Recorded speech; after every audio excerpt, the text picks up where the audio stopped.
Halo teman-teman semuanya, kembali lagi di Isoku Tech. Ya, kali ini adalah segmen Tech News atau informasi-informasi teknologi yang terjadi dalam minggu kemarin atau 1 minggu ke belakang. Apa saja? Tonton sampai habis, dan kalau belum subscribe silahkan subscribe dan pencet tombol notifikasinya.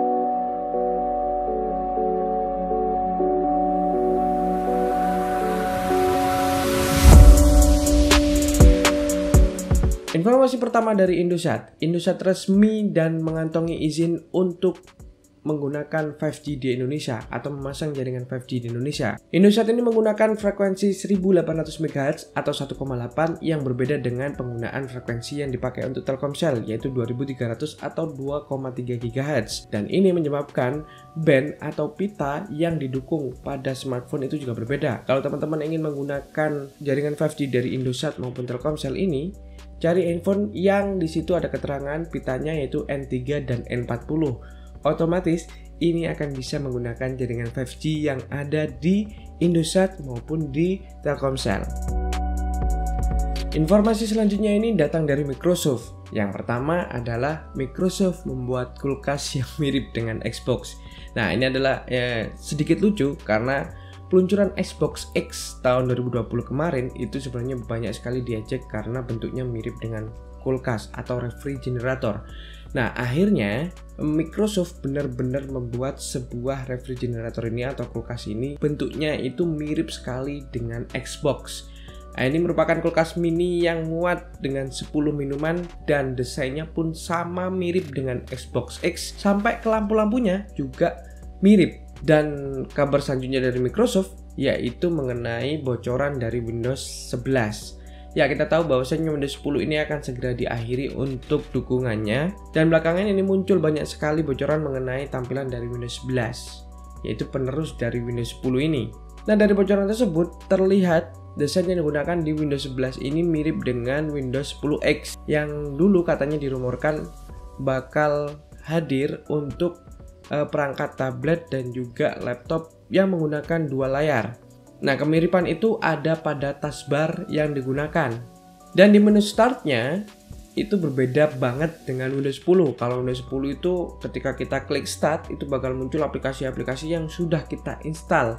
Dan itu sebenarnya kayak membuat kita, banyak banget gitu ya tampilan-tampilan. Tapi di menu start di Windows 11 ini itu hanya menampilkan informasi-informasi terkini seperti berita cuaca, kemudian informasi terbaru mengenai kurs mata uang dan lain sebagainya. Nah, klaim di sini bocoran desain dari Windows 11 ini itu belum dikonfirmasi langsung oleh Microsoft. Jadi ini betul atau tidaknya sebagai desain Windows 11 itu masih belum dikonfirmasi langsung oleh Microsoft. Jadi kita tunggu saja Windows 11 ini akan muncul entah di tahun depan atau tahun depannya lagi atau tahun depannya lagi. Ya, kita tunggu saja.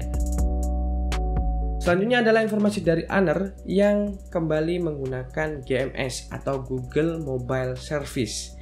Ya, ini adalah kabar gembira untuk teman-teman pecinta Honor di luar sana, karena imbas dari Amerika yang nge-blacklist Huawei, yang dimana Huawei ini merupakan ibu dari Honor. Nah, akhirnya Honor ini juga kebingungan karena dia tidak bisa menggunakan GMS ini atau Google Mobile Service ini.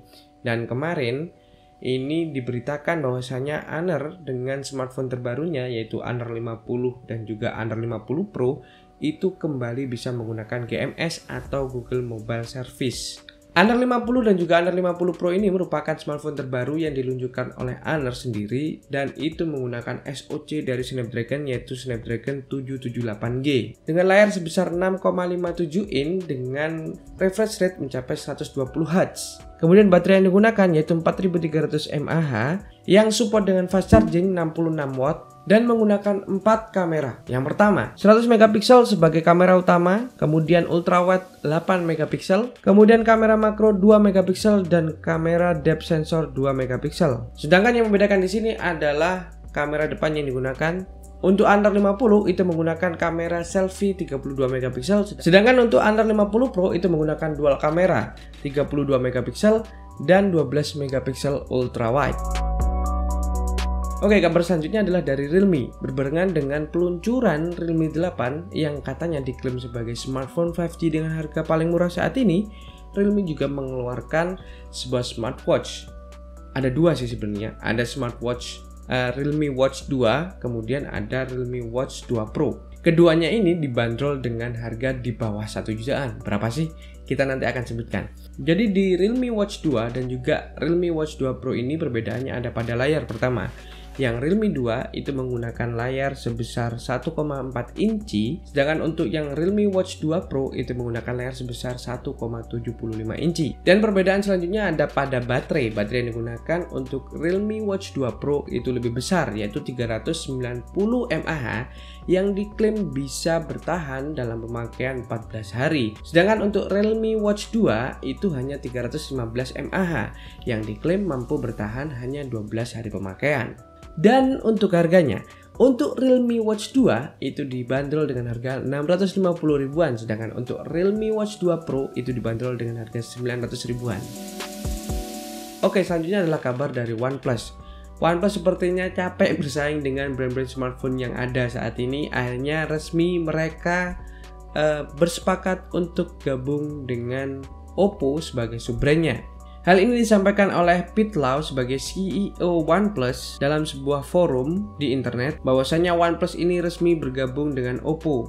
Meskipun bergabung dengan Oppo, Pete Lau ini mengatakan bahwasanya OnePlus akan bergerak secara independen. Ya, memang OnePlus dan juga Oppo ini sendiri merupakan dua perusahaan yang sebenarnya ada pada dalam satu induk perusahaan besar, yaitu BBK Elektronik. Jadi apakah akan terlahir sebuah smartphone kombinasi dari OnePlus dan juga Oppo? Ya, kita tunggu saja. Selanjutnya datang dari Indonesia, yaitu Telkomsel. Ya, Telkomsel merubah logonya. Setelah 26 tahun Telkomsel menggunakan logo yang itu saja, akhirnya di tahun ini Telkomsel mengubah logonya. Direktur utama Telkomsel yaitu Hendry Mulyasham mengungkapkan, logo baru ini menandai babak baru Telkomsel dalam melayani bangsa dan masyarakat Indonesia. Persiapan dari perubahan logo Telkomsel ini atau desainnya sendiri itu memakan kurun waktu 2 tahun, dan ini terinspirasi oleh batik sebagai warisan budaya Indonesia itu sendiri. Kemudian informasi yang terakhir yaitu dari Leica. Ya, Leica mengeluarkan sebuah smartphone yang luar biasa keren di sini, yaitu Lightphone One. Di mana Lightphone One ini merupakan sebuah smartphone yang menggunakan kamera dengan sensor kamera 1 inci. Ya, ini adalah smartphone yang memiliki sensor kamera terbesar saat ini. Ya, kita tahu bahwasanya Leica ini merupakan sebuah perusahaan yang bergerak di bidang fotografi. Akhirnya mereka mengeluarkan sebuah smartphone yang di situ juga menggunakan kamera yang luar biasa, yaitu si Lightphone One ini. Nah, untuk resolusi dari kameranya ini sendiri yaitu 20 megapiksel dan dipasangkan dengan lensa Leica Summicron 19 mm yang mempunyai f atau bukaan 1,9. Dan untuk spesifikasi lainnya, untuk si Lightphone One ini sendiri itu menggunakan SoC dari Snapdragon terbaru yaitu Snapdragon 888, kemudian RAM-nya 12 GB dan menyimpanannya yaitu 256 GB.